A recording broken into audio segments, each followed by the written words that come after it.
Hey, I'm Kev, yeah, Mr. Kerr, and I'm coming at you with some F1 2013, the classic cars and the scenario modes for them. I did the first three classic car scenario modes with the 80s cars already. Well, now I'm going to start the second half, the 90s classic cars now. Bring home a podium finish. We will try Murray in the Ferrari F399 from 1999, and we have got tricky conditions at Jerez, the last scenario in a Jerez as well. So we've had a spin early on in the race in the pouring rain, and we're down to 8th place. I'm going to try and fight through and get a podium for Ferrari here with our teammate right behind us at the beginning in 9th, so got a bit of a rear gunner action. So let's hear from Murray again. What a fascinating race this has turned into. The rain is pouring down and most of the drivers are struggling. I say most, as watching the 1999 Ferrari driver carve through the pack, he could really turn the race on its head. Oh yeah, they see me rolling and charging through the field. I do apologise for singing. So here we are in the Ferrari F399 in 8th place. 9th is quite a way behind us, our teammate. I was expecting him to be a bit closer, but we've got just over 4.5 laps remaining, or just under 4.5 laps now, as we go through the fast left. And now we've got corners coming at us as quick as we like with the double right hander, and we are going purple. We are on the tail of this, I think 92 Williams, the FW 14B. So here we are into the penultimate corner now, or penultimate set of corners here. To go right and right again, and now maybe can set up and move into the last corner. We're a bit far back, but can we dive it down the inside? Oh yes we can. Say goodnight, sir, as we're up to 7th spot. And then we're right behind the Williams FW18. Oh, one of the best cars ever in Formula 1 in my opinion. As we're now going to try and dive it down his inside as we go purple. And we're going to dive it down the inside of another Ferrari, the 96 Ferrari there. Oh, it was like 96 all over again with that Williams and Ferrari following each other. Well, maybe the Williams would have been ahead.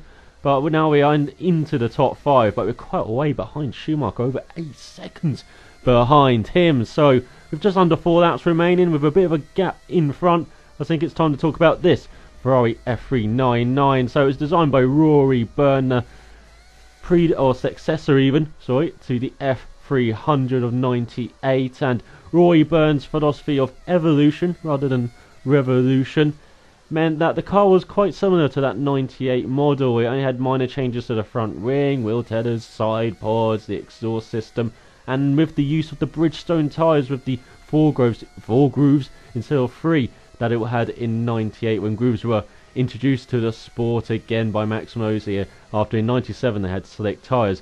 And in 98 Ferrari used Goodyear tyres as well before they sadly left the sport at the end of the season. So for 99, Bridgestone were the sole tyre supplier. And the car was driven by Michael Schumacher, a double world champion back then, looking to win Ferrari's first title since Jody Scheckter back in 1979. And Ferrari has a team looking to win their first constructors title since 1983, so quite a barren part of their history there from the late 80s to the 90s, especially for Ferrari. Alongside him they had Eddie Irvine, who hadn't even won an F1 race yet, but was a very able number 2 in 1998 when his car could finally finish races. He showed he could be a consistent podium finisher for the team.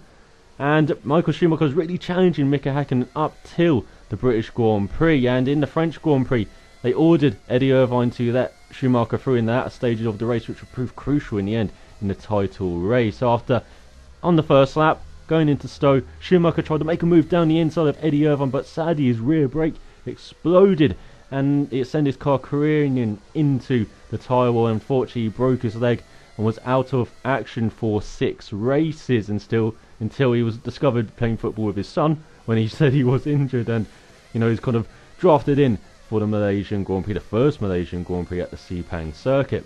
And so in his place was Mika Salo, and now Eddie Irvine was the team's number 1, and Irvine was only 6 points behind Schumacher actually after that French Grand Prix. And after getting second place to David Coulthard at British Grand Prix at the halfway mark in the season, he was level on points with Schumacher and only a couple of points behind Häkkinen, who had retired from the British Grand Prix when he only had 3 wheels on his wagon. And so for the second half of the season it was Irvine versus Häkkinen. Häkkinen made a crucial mistake at Monza when leading the race as we dive it down the inside of the Williams up to 4th place. And Irvine had won races at Austria, Germany, when his teammate Mika Sado, let him through. And then at Malaysia, when Schumacher returned and was the perfect number 2 to Irvine. Really great job as we run wide on the penultimate lap here, right on the back of Schumacher now. And Schumacher got pole by almost a second from Irvine in Malaysia, and then, he came second to Irvine just a second behind him. But sadly, after the race, we had bargeboard gate, where Rosborn ran round Paris with a bargeboard trying to prove that it was legal, and it did prove to be legal as the FIA kind of deemed the Malaysia scrutineers, being a bit too aggressive there, and gave a bit of leeway to Ferrari on the rules, it seems, or there was like a limit you could go over, and it seemed Ferrari were within that limit. As we dive it down the inside of Schumacher into cul-de-sac, where he famously tried to punt Jack Villeneuve out of the 97 World Championship, but failed to do so, and we further get past Schumacher there as well as we go into the fast left-hander. Look how much speed we're carrying on his outside. Can we make a move into the right-hander? Oh, we're touching wheels even, and we do make it through. We're up to third spot. There we go.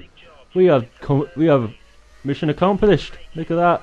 Not even on the last lap either. So we now go through the double right here. So up to third spot. Let's try and bridge that gap to Schumacher. And we've got another car in front. I think that's second in front of us, as first has gone into the distance here.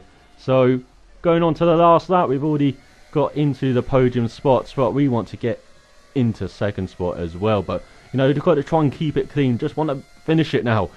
Try and build the gap a bit to Schumacher behind us. I think that's the 99 Williams in front of us. So a bit of a 99 party going on now, as it's Ferrari chasing Williams. It was very much the other way round in real life. Even though the Williams was good on occasion, especially at Monza in the hands of Ralf Schumacher, and he was a very good driver in that season. Ralf Schumacher as well, one of the best in that 99 season. And going back to that 99 season, I didn't quite finish painting the picture there. Going into the last race into Japan, Irvine was leading the championship, and Schumacher got pole with Häkkinen right alongside him at the start. As we look down the inside of Ralf into that chicane. Oh, can we go down this inside into cul-de-sac as well? Here we go. Oh, that's lovely. Nicely done with half of that remaining. Up to second spot. As I said, first is, he's in a different country, it seems. So that Japanese Grand Prix, let's get back to that 99 Japanese Grand Prix. Häkkinen got past Schumacher at the start, and then the Ferraris just didn't have the pace of the McLaren for the rest of the race. So Häkkinen won from Schumacher, from Irvine, and won the title by 2 points from Irvine. And so if Schumacher actually let Irvine through, they would have been level on points, but Häkkinen had 5 wins to Irvine's 4, so he wouldn't have won as Aaron Prost wins here. Oh, as we go wide in the penultimate corner as well. Keep it steady, Kev, you idiot. Just nice and smooth through the last corner. Here we go. There you go. Nice and smooth. Don't get the back end there. There we go. Just cruising over the line now. But yeah, Irvine, if he didn't let Schumacher through in France, maybe he could have won the title. You never know. But Ferrari didn't want that, and Schumacher definitely didn't want that.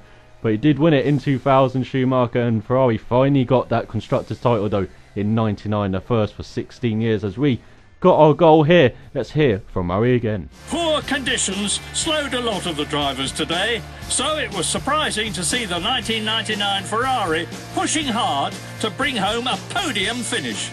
A truly great performance.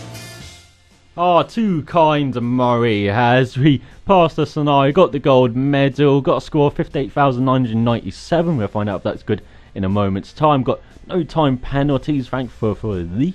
And we finished 3 seconds ahead of our objective. So, great scenario for us. Hopefully that means we're high up on the leaderboard.